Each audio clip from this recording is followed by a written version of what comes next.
This is Radhika from Srishti World School, Visakhapatnam. So I'm going to take you into the world of biology today. So coming to today's topic, you can see on the screen, it gives us information about all the systems present in our body. So the human body contains all these systems. So let us just compare our human body with a workshop, or if not an industry. So suppose if at all we take a workshop, at the end of the day, after completing the day-wise work, the waste which is produced need to be discarded out. If not, it will just create a foul smell, and if it is left over for the next day, it may create even a disturbance in the room, or if not, it may not be suitable for the people to continue the work, and slowly it results in spread of microbes, houseflies, mosquitoes and all. So it's very important to discard the waste at the end of the day. The same thing if we just compare with the human body, as we have different systems like circulatory system, respiratory system, digestive system, urinary system, nervous system, muscular system and skeletal system. The whole human body contains all these which are continuously working.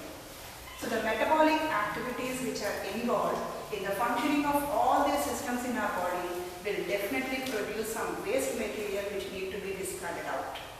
Okay, so that system which is involved in eliminating the waste out is called excretory system. So today we are going to study about excretory system. So coming to the next slide, here you can see the different excretory organs which help us to eliminate the waste out. So the different excretory organs of our body are skin, liver, rectum, lungs and kidneys. These are the different excretory organs of our human body. So now, let us see the definition of excretion. It is a process which helps in elimination of waste products of metabolism. So the process which helps in elimination of waste products in which are produced during metabolism is known as excretion. So now, as I showed you in the previous slide, different excretory organs of the body. Here is a list of the excretory organs of our human body and the excreted material generated. So let us see one by one. So the first one, kidney. Excretory material generated by the kidney is urine. Lungs. Excretory material generated is carbon dioxide and water. If we take skin, the waste generated is wet and metabolic waste. Next, coming to liver. So liver, as we know, it produces bile juice. Bile juice contains bile pigments and bile salts. Bile pigments are bilirubin and biliverdin, and it also contains a pigment called urochrome, which is actually responsible for the color of the bile juice. So that is the waste which is generated by the liver. And the undigested food is eliminated out through large intestine. From large intestine through rectum and anus, the undigested food is excreted out. Coming to endocrine glands, which are very important, actually controlling all the metabolic activities of the body. They help in eliminating the excess water and maintain the osmoregulatory system of the body. So next, coming to salivary glands. Salivary glands are present in our throat as they release enzymes which are very important to digest the food, start the process of digestion, that is carbohydrates. At the same time, along with lacrimal glands, they help in eliminating small amount of nitrogenous waste. And these lacrimal glands are present in our eyes and salivary glands are present in our mouth. So this is a list of different excretory organs of a human body. So next, today in detail we are going to study about the human excretory system in which kidneys are involved. So this is the image of human excretory system in which we have a pair of kidneys, a pair of ureter and urinary bladder. These are the main parts of the human excretory system. Okay, it contains a pair of kidneys, a pair of ureters and urinary bladder. And the opening of this urinary bladder is known as urethra. So now, if at all we go into the longitudinal section of the kidney, LS of kidney, if we cut the kidney in lengthwise, it is known as longitudinal section. These are the different things what we can see in our kidney. So first, coming to renal pelvis. Pelvis is nothing but the starting part of the ureter which is connected to the kidney. kidney, as we seen in the before slide, is connected to this tube called ureter. So this part of the ureter is known as pelvis. Okay. So the kidney contains inverted pyramid-like structures in which the tubes of nephrons are present, and it is represented as renal pyramid. And when we cut the section of the kidney longitudinally, we can see outer portion of the kidney and even inner portion. The outer portion of the kidney is nothing but cortex, and the inner portion is medulla. So next, coming to the two blood vessels which are helping in carrying blood into the kidneys, or if not to get the filtered blood out of the kidneys. One is renal artery and the other one is renal vein. So renal artery, so this is renal artery which will help in carrying blood to the kidneys, and this is renal vein which will help in carrying blood from kidneys to the other parts of the body. Okay. So today we are going to discuss about nephron, the main part of the kidney, functional unit of the kidney, nothing but the nephron. So this part, if you point out, you can see some tube-like structures present here. They are known as nephrons. They are the functional units of kidneys. So now let us see the structure of the nephron. Okay. So before going into the structure of the nephron, if we just point out the slide here, let us see the parts present in nephron. It has two parts, Malpighian corpuscles and tubular portion. Malpighian corpuscles have two parts. They are Bowman's capsule and glomerulus. And next, tubule part has three parts. It is proximal convoluted tubule, loop of Henle, and distal convoluted tubule.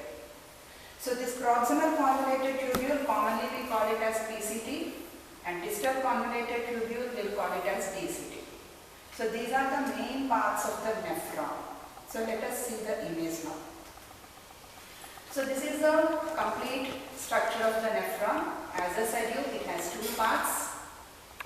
This part, so as I said you, it has two parts, Malpighian corpuscle and tubule. And coming to this slide, so this part of the nephron is known as Malpighian corpuscle, and this part of the nephron is known as tubular portion. So this part of the nephron, what we are calling it as Malpighian corpuscle, has two parts. So you can see this cup-like structure. The cup-like structure is known as Bowman's capsule, and the tubular structures present inside it are known as glomerulus. And now coming to the tubular part of the nephron, it is divided into three parts as we seen in the before slide.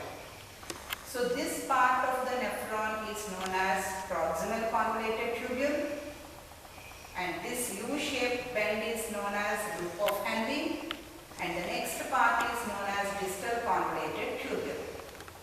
And the distal convoluted tubule opens into collecting duct. So this is about the parts of the nephron, and in the before slide it is just in the form of a flow chart. The same information you can see even here.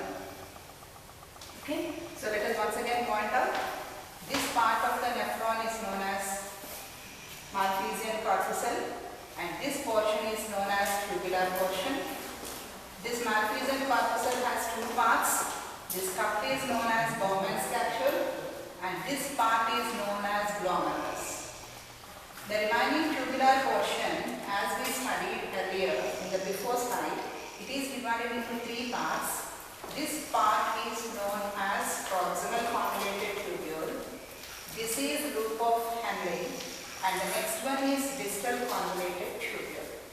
Okay, so the main parts what you should remember and point out when the diagram representation is going on is nothing but glomerulus, Bowman's capsule, PCT, proximal convoluted tubule, loop of Henle, distal convoluted tubule, and the final tube is collecting duct. So let us see in what way they help us. So now this is the structure of the nephron. At each stage, what are the different materials either eliminated out or reabsorbed is clearly given in this image. So this is a cup-like structure where actual filtration of the blood takes place, and once if the filtration is completed, the primary urine enters in through the proximal convoluted tubule, and you can observe that it has many bends, many foldings, so it is known as convoluted tubule, right? So now here, when the primary urine entered into the proximal and convoluted tubule, it is almost blood. It is red in color, almost equal to the composition of the blood. So the extra salts which are present here, which are very important to our body, they should be reabsorbed into the bloodstream once again.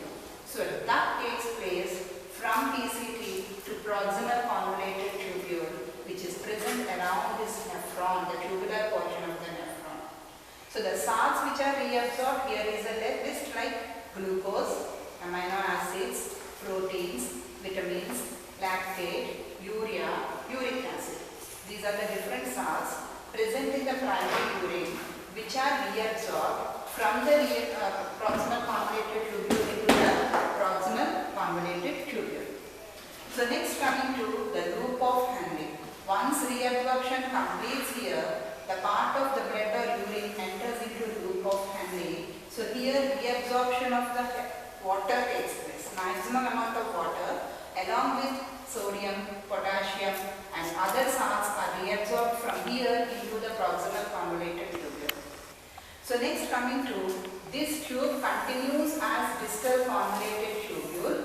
Even here also you can see that the reabsorption process continues.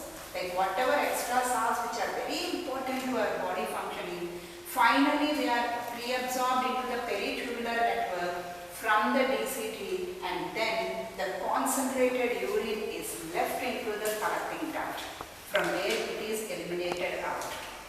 So now if we see this image, this slide will give us complete information about each and every part of the nephron and what is the activity it is involved in. So first, glomerulus. They are nothing but the capillaries or the blood vessels or the tubules which are present in the Bowman's capsule. They will help in ultrafiltration, the pressure filtration of the blood. First time in the glomerulus is known as ultrafiltration or glomerular filtration. So next, coming to Bowman's capsule, the cup which is present around the glomerulus, this will help in receiving glomerular filtrate. Whatever primary urine is formed, blood filtrate is formed from the glomerulus is taken into Bowman's capsule. From the Bowman's capsule, it reaches into the first part of the tube, that is proximal convoluted tubule, where the reabsorption of most of the salts which are left over in the primary urine, very important for the body functioning, will be reabsorbed from proximal convoluted tubule, that is PCT, into peritubular network.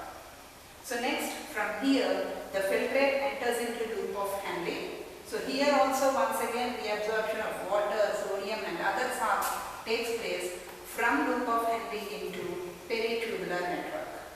So next, coming to from here, the filtrate enters into distal convoluted tubule. Even here also reabsorption will continue into peritubular network. Finally, the highly concentrated urine reaches the collecting duct. From collecting duct into pelvis, from pelvis into ureter, from ureter into the urinary bladder, and from it out, excreted out through the urethra. The sphincter of the urethra helps there to eliminate the waste in the form of urine. So this is the class for today. In the next class, we are going to study the next topic.